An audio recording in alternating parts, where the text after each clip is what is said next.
Escuchas un podcast de Dixo. Escuchas Fuera de la Caja con Macario Esquetino por Dixo, la productora de podcast más importante en habla hispana. Bienvenidos, esta es la emisión número 43, Fuera de la Caja. Bienvenidos, soy Macario Esquetino, le agradezco mucho que me acompañe en esta nueva emisión, la emisión número 43 de este podcast llamado Fuera de la Caja. Como es una emisión impar, nos corresponde hablar de lo que ocurre en la coyuntura y pues creo que el tema indudablemente es el enfrentamiento que tuvo México con Estados Unidos alrededor de la amenaza que hizo el presidente de ese país, Donald Trump, de imponer aranceles a todos los productos mexicanos, primero en un 5% a partir del lunes 10 de junio, luego otro tanto igual durante julio, y así consecutivamente hasta llegar al 25%, que es su cifra mágica. Ese es el arancel que está imponiendo a productos chinos, y se le ocurre, pues yo creo que es una buena cantidad, y eso fue lo que dijo. El fenómeno que percibimos durante las últimas semanas, días, es muy curioso porque en el momento que el señor Trump amenaza con esta imposición de aranceles, que evidentemente va en contra tanto del acuerdo comercial que tenemos hoy, el NAFTA, como del nuevo acuerdo, el TEMEC, así como también de las reglas de la Organización Mundial de Comercio, esta imposición de aranceles, la reacción que causa de inmediato en el gobierno del señor López Obrador es el envío de una comisión, de un grupo de personas de muy alto nivel, encabezados por el canciller Marcelo Ebrard, pero en donde estaban también secretarios de Estado, subsecretarios encargados de esta relación, y que fueron de inmediato al otro día, el sábado, se fueron corriendo a Washington, aunque no había nadie por ahí que los pudiera recibir. El señor Trump estaba a punto de viajar a Gran Bretaña, Pompeo andaba en otras cosas, lo mismo el señor Jared Kushner, que es otro con quien han estado hablando, de manera pues que pues esta comisión que se fue el sábado no tuvo realmente mucho que hacer. La primera reunión de buen nivel que tuvieron fue el martes por la tarde con la Speaker of the House, la señora Nancy Pelosi, la demócrata en este momento más poderosa que hay, quien los recibió para platicar de lo que está pasando. Se hizo famosa la reunión, no por lo que se comentó ahí, sino por el joven que trabaja con el señor Marcelo Ebrard para hacerse cargo de la comunicación social, que estuvo comiendo cacahuates durante este evento, algo pues poco común, digamos. Sin embargo, el miércoles empezaron ya las reuniones con el gobierno estadounidense, que culminaron el viernes con un acuerdo en el cual México se compromete a poner una presencia de la Guardia Nacional en la frontera sur bastante considerable, 6,000 elementos, no sé cómo llegaron a esa cifra, pero esa es la que acordaron, y también se compromete a recibir en el territorio nacional a todos aquellos centroamericanos que pidan asilo en Estados Unidos, mientras el proceso de la decisión sobre el asilo llega a su conclusión. Este es lo que acordaron.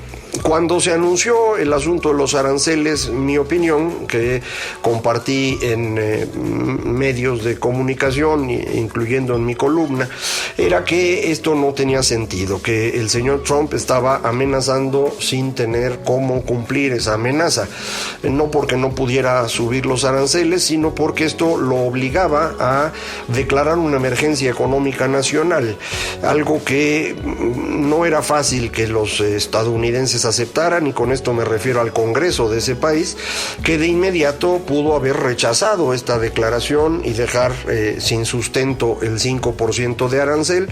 En el peor de los casos, si se hubiera implantado este arancel, el efecto sobre la economía mexicana se hubiera reflejado de inmediato en el tipo de cambio. Ya lo estaba haciendo, recuerde usted, pasamos prácticamente de 19 a 20 pesos por dólar, que es exactamente el 5%. de manera pues que el ajuste en el tipo de cambio se iba a tragar buena parte del efecto. Evidentemente, como hay una gran cantidad de productos que se elaboran en parte en Estados Unidos, en parte en México, ahí vamos a tener un efecto más notorio, pero esto iba a dañar esencialmente a empresas estadounidenses, de forma que no solo los demócratas en el Congreso se opondrían a la decisión de Trump, sino también, me parece, muchos empresarios. De forma que a mí me parecía que no había que responder a la amenaza de Trump buscando una negociación, sino plantándose enfrente y diciendo: si usted quiere subir los aranceles, hágalo, nosotros reaccionaremos en las cortes. Creo que había cómo hacerlo. Sin embargo, el gobierno mexicano no hizo esto, nada parecido, salió corriendo a negociar, y a mí me sorprendía la razón. Ya después quedó más claro. El New York Times juntó en una sola nota información que existía pública desde fines del año pasado, cuando México se comprometió a recibir a los que estaban buscando asilo, y luego en marzo nos comprometimos a este incremento de presencia policial o militar, como usted le quiera llamar, a la Guardia Nacional en la frontera sur. Es decir, el señor López Obrador reacciona rápido porque se da cuenta que sus promesas al señor Trump, que había hecho desde diciembre y luego reiterado en marzo, que no había cumplido, eran la causa del enojo de Trump. Entonces, pues había un argumento detrás del señor Trump, y ese es el que el señor López Obrador quería enfrentar, y por eso mandó la delegación. La delegación lo que hace es reiterar lo que ya habíamos dicho, nada más que ahora lo firman. El señor Trump recientemente mostró a contraluz el acuerdo firmado, en donde no solo parece decir lo que acordamos, sino que establece un plazo de 45 días para reflejar eso en las leyes. No entiendo bien cómo se haría eso, pero pues aparentemente es lo que dice el papelito que el señor mostró. Vaya usted a saber si este papelito es cierto o fue producido por él. Ya ve usted que Trump no es una persona muy confiable, que digamos. En cualquier caso, lo que esto lleva como consecuencia es una renuncia del gobierno mexicano a pararse enfrente del gobierno estadounidense. Durante mucho tiempo se ha criticado a los gobiernos mexicanos de no tener presencia de ánimo frente a los gobiernos estadounidenses. Creo que no se podía acusar de esto, por ejemplo, a Felipe Calderón. Sí se acusó de esto al señor Peña Nieto, en particular cuando invitó a Trump durante la campaña a visitar Los Pinos. Una visita muy desafortunada que yo creo que prácticamente todos criticamos, y que fue parte de las herramientas que utilizaron los partidos de oposición para pues la campaña electoral de 2018, con justa razón. Así es como funciona esto. Sin embargo, me parece que lo que se hizo hoy es todavía peor que eso.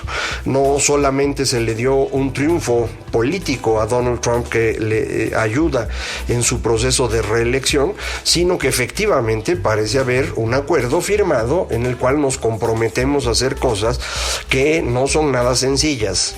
Por ejemplo, los 6,000 elementos de la Guardia Nacional que van a mandar a la frontera sur el día de hoy no existen.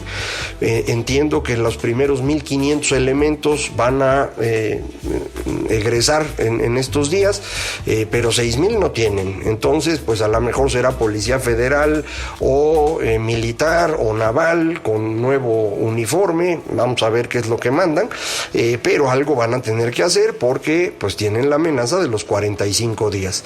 En cuanto al asilo, no sé cuántas personas solicitan asilo en Estados Unidos de origen centroamericano. Parece que hay en este momento 50,000 personas esperando la resolución de su caso. Si ellos también están considerados en este acuerdo, Estados Unidos estaría por enviarnos 50,000 personas, a las cuales pues hay que buscarles dónde acomodarlos, cómo darles educación, salud e incluso, según dice el acuerdo, oportunidad de empleo.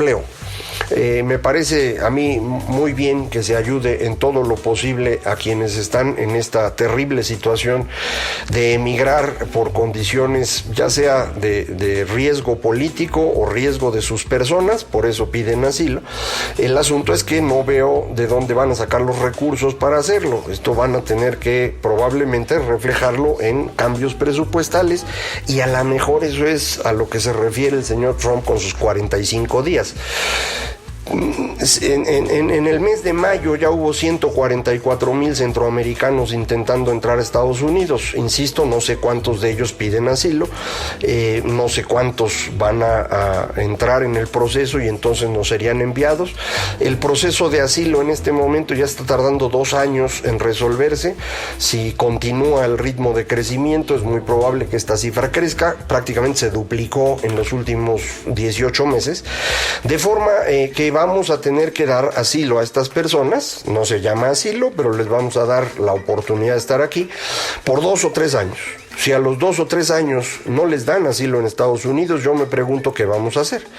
No veo cómo vamos a pedirles que ya se vayan a su país después de estar 2 años aquí o 3 años, con sus niños en la escuela, construyendo relaciones, probablemente con empleo, de manera que nos hemos metido en un asunto complejo que tiene un costo elevado. No es fácil saber si es más alto este costo o el 5% de arancel, pero tengo la impresión que es más alto el costo del asilo. Adicionalmente, insisto, se le dio el triunfo político a Trump, que le permite una base para reelegirse, que va a ser el grito de que pues finalmente ya hay muro en la frontera sur. No es un muro de ladrillos, es un muro que se llama México, y sí, los mexicanos lo están pagando. De manera pues que esto fue una situación bastante seria. El señor López Obrador, como cualquier político, está intentando convertir esta mala decisión en una victoria política, probablemente con sus seguidores más cercanos y los más acérrimos votantes de él esto sea fácil, pero parece que no con toda la población, aunque recuerde usted, los mexicanos no entendemos mucho de lo que ocurre fuera de nuestro país, ni le hacemos mucho caso a la migración, así que probablemente esto no se note tanto hasta que el señor Trump empiece nuevamente a utilizarnos para su campaña, y en ese momento creo va a ser más difícil para López Obrador afirmar que le ganó, cuando todo lo que tenemos ahorita de evidencia es exactamente lo contrario. De manera pues que continúa este proceso en el cual México se complica la vida innecesariamente en esto que he llamado yo crisis autoinfligidas. Prácticamente todos los problemas que hemos tenido desde octubre se deben al nuevo gobierno. Traíamos arrastrando sin duda un problema de seguridad muy grande y una percepción de corrupción inmensa, no porque no hubiera corrupción, sin duda la había, pero además la percepción era muy grande. No creo que hayan avanzado en estos dos temas, ni en seguridad ni en corrupción, pero además lo que han hecho es provocar crisis, desabasto de combustible, desabasto de medicamentos, la incapacidad de tener los libros de texto gratuitos para el inicio del curso, una economía que se contrae, la inversión desplomándose, todo esto resultado de decisiones absurdas de parte de los gobernantes, que en este caso en particular significa de parte de López Obrador, porque pues él es el que decide todo y sus secretarios de Estado son, como se decía en los viejos tiempos, simples ujires, es decir, personajes que están para traer y llevar mandados para recibir a los visitantes, para poner la mesa o cambiar las sillas del lugar. No parece que estén decidiendo absolutamente nada, de manera que el proceso en el que nos encontramos de deterioro, yo creo que es atribuible sin duda al señor López Obrador. Esto no quita que su puesto como presidente de México sea absolutamente legítimo, lo ganó con toda claridad, pero sí es una desgracia porque pues se nos está complicando mucho la situación, no se percibe cómo vamos a ir resolviendo los problemas que se van creando. Al contrario, se ve un proceso de incremento de la complicación. Y este asunto del señor Trump, insisto, es serio, porque recuerde, la elección del señor Donald Trump, o reelección en caso de ocurrir, pues va a ser para fines del próximo año. Para ese entonces, nos faltan 15, 16, 17 meses en los cuales vamos a estar siendo golpeados continuamente en una economía débil, con proyectos absurdos de construcción como el aeropuerto Santa Lucía o el Tren Maya o la refinería, con calificaciones de deuda a la baja, como es el caso de Pemex. Ser el juguete de Trump no parece ser la mejor idea, pero eso es el camino en el que estamos en este momento. ¿Qué es lo que creo que podríamos esperar en los próximos meses? A mí me parece que debemos hacer énfasis en lo que ya comentamos, en cómo defendernos de lo que está ocurriendo. Y yo insistiría, para esto hay 3 cosas indispensables.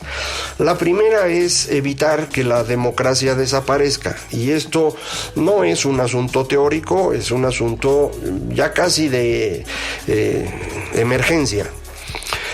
Por un lado, están anunciando en Morena que van a proponer una ley para desaparecer los organismos locales estatales y concentrar todo en el Instituto Nacional Electoral, algo que a mí me parecía bien desde el principio, pero que ahora no me parece tan bien, porque creo que esto lo van a juntar con una reorganización del mismo Instituto Nacional Electoral, es decir, la sustitución de consejeros.